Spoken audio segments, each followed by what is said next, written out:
शरद पवार राज्य भर अलग अलग जगह पे घूम के महाराष्ट्र की राजनीति को एक अलग मोड़ पे लेके जा रहे हैं। महाराष्ट्र की विधानसभा पाइपलाइन में है और उससे पहले ही इंदापुर यानी पुणे जिले में इंदापुर में आज भाजपा के साथ देवेंद्र फडणवीस के करीबी रहे हर्षवर्धन पाटिल ने आज यहाँ पार्टी में शरद पवार के साथ आने का एक डिक्लेरेशन दिया है। उसके बाद हर्षवर्धन पाटिल हमारे साथ है। देवेंद्र फडणवीस के साथ आप रहे हो, आपको कुछ आश्वासन मिले थे, कुछ विश्वास दिया गया था, एग्जैक्टली हुआ क्या? कहाँ तक चीजें मतलब कहाँ जाके चीजें अटक गई और आपको शरद पवार का हाथ पकड़ना पड़ा? नहीं देखिए, जब पार्लियामेंट का चुनाव हुआ था तब कुछ हमारी बातें हुई थी और जो हमारे डिस्कशन हुआ उस डिस्कशन में उप मुख्यमंत्री देवेंद्र जी भी थे और दूसरे उप मुख्यमंत्री अजित पवार भी थे। तो उस समय लोकसभा चुनाव के बारे में, आने वाले विधानसभा के चुनाव के बारे में भी चर्चा हुई थी और उसका एक अंतिम उन्होंने एक सुझाव ऐसा रखा था कि इसका जो पॉलिटिकली राजनीति का जो निर्णय होगा वो देवेंद्र जी करेंगे और वो मैं एक्सेप्ट करूंगा, ऐसा अजीत दादा ने वो बैठक में कहा था। बहुत सी बातें वो बैठक में हुई थी, लेकिन जो भी ऐसी कुछ इंटरनल बातें होती है ये बाहर बताना मुझे संयुक्त नहीं लगता, क्योंकि महाराष्ट्र एक कल्चर स्टेट है और फिर वो अंदर की बात डिस्कशन करने में कोई फिर वजह नहीं होती, फिर तो ओपन बात करनी पड़ेगी। तो बहुत सारी चीज़ों में बात हुई, लेकिन उसके बाद फिर जब लोकसभा का चुनाव हुआ, दुर्भाग्य से यहाँ लोगों ने किसी की बात नहीं सुनी और सुप्रिया जी को भारी वोटों से जीत के लाया उन्होंने। और उसके बाद फिर ये जब विधानसभा का माहौल शुरू हो गया तो हमने उनसे बात की कि भाई अभी क्या करने का है। तो हम बैठे, देवेंद्र जी ने मुझे समय दिया, हम 2 घंटा साथ बैठे, बहुत सारे इशू पे डिस्कशन हुआ।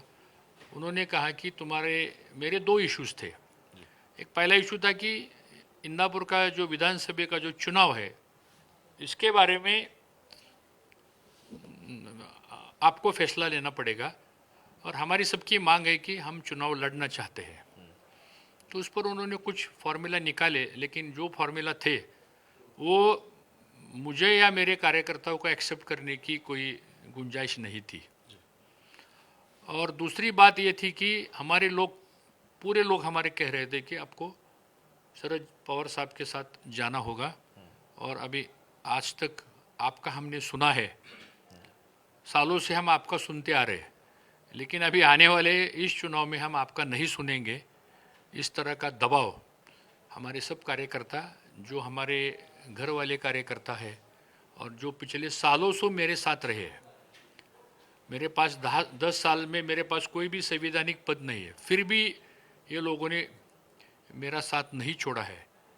आप तो जानते हैं राजनीति में जिसके पास सब कुछ पद विद होने के बावजूद भी लोग उनको छोड़ के जाते, लेकिन मेरे पास कुछ नहीं रहने के बाद भी लोग मेरे साथ जुटे हुए हैं। मुझे लगता है एक बड़ी उपलब्धि है मेरी यहाँ की। तो फिर हमने ये 2 वजह के लिए हमने डिसीजन लिया। देखो, ये प्रोग्राम होने से पहले मैं भी कुछ समर्थकों से बात कर रहा था। उनका ये कहना था कि देवेंद्र जी पिछली बार आए, उन्होंने कहा कि जो कुछ भी बातें थी वो कही उन्होंने आश्वस्त किया और उन्होंने एक चीज़ एकदम क्लियर कट कह दी थी कि देवेंद्र जी ने जो जबान दी उसके ऊपर वो खड़े नहीं उतरे। क्या आपकी भी यही भावना है? नहीं, अभी वो क्यों नहीं उतरे, क्या उनके पास दिक्कत आई, अभी ये तो मैं नहीं बोल सकता क्योंकि वो उनका सवाल है। लेकिन इतना कहना चाहता हूँ कि उनके मेरे, जब मैं कांग्रेस में था तभी उनके मेरे संबंध अच्छे थे, जब मैं इंडिपेंडेंट था तभी मेरे उनके संबंध अच्छे थे, सभी पार्टी के नेताओं के। क्योंकि मैं 10 साल पार्लियामेंट्री अफेयर्स मिनिस्टर रह चुका हूँ, इसलिए हर दल का पॉलिटिकल लीडर जो भी है, गठ नेता है, दल का नेता है, सबके साथ हमारी उठ बैठ होती है, बातें होती है, हम मिलते हैं। पॉलिटिकल एंगल अलग अलग होते हैं, लेकिन राजनीति में व्यक्तिगत तौर पे भी संबंध रहते हैं। तो ऐसे मेरे संबंध उनके साथ कल भी है, आज भी है और आगे भी रहेंगे। लेकिन अभी हमने फैसला किया है कि अभी हम सब मिलके राष्ट्रवादी कांग्रेस पक्ष शरद चंद्र जी पवार पार्टी को ताकत देने का काम करेंगे और पार्टी संगठन मजबूत करने का काम करेंगे। देखो, आपने कहा व्यक्तिगत संबंध आपके थे, इससे पहले आप कांग्रेस में बहुत साल काम कर चुके हो, महाराष्ट्र में नेता, यहाँ पे आप मिनिस्टर भी थे। तो क्या उस वक्त मतलब विलास साहब के साथ की भी आपकी बहुत used to be a close orbit आपका एक सभी का था, तो क्या उसके बाद आपको ये नहीं लगा कि अब वापस कांग्रेस में जाने के लिए आपके दरवाजे अब बंद हो गए हैं, या फिर आपको वो विकल्प नहीं दिखा इसलिए आप शरद पवार के साथ आए हो? देखो, ये महाविकास आघाड़ी है। महाविकास आघाड़ी में 3 राजनीतिक दल है। एक उद्धव जी ठाकरे की शिवसेना है, और कांग्रेस हो या राष्ट्रवादी कांग्रेस हो, ये तो पंडित जवाहरलाल नेहरू की विचारधारा से चलने वाली है। और आपको तो पता ही है, कांग्रेस और राष्ट्रवादी 2 पार्टी अलग भी हो जाए तो भी लेकिन पार्टी का जो मैंडेट है एक ही है। और दूसरी बात ऐसी है कि हमारे कार्यकर्ताओं ने ये फैसला क्यों किया, क्योंकि यहाँ की हमारी जो लोकसभा की जो संसद है वो सुप्रिया सुले है, और वो एनसीपी की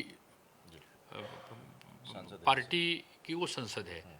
तो इनका सबका कहना पड़ा कि अभी वो पार्लियामेंट्री अपनी मेंबर भी है, और पवार साहब इस पार्टी के राष्ट्रीय अध्यक्ष है। वो तो बाजू में रहते हैं ना हमारे, तो उनको भी सब हमारा पता है, और हमको भी उनकी पार्टी का सब पता है। तो लोगों ने कहा कि भाई ये ठीक है अपने को, तो इसलिए हमने ये फैसला लिया। चलो, आखिरी सवाल, क्या आपको लगता है कि अजित दादा शरद पवार साहब से पॉलिटिकली अलग होने के बाद यहाँ बहुत सारी अपॉर्चुनिटी हुई है, और इसी का एक कारण देखा जा रहा है कि शरद पवार के साथ लोग जुड़ना चाहते हैं और आगे आके काम करना चाहते हैं?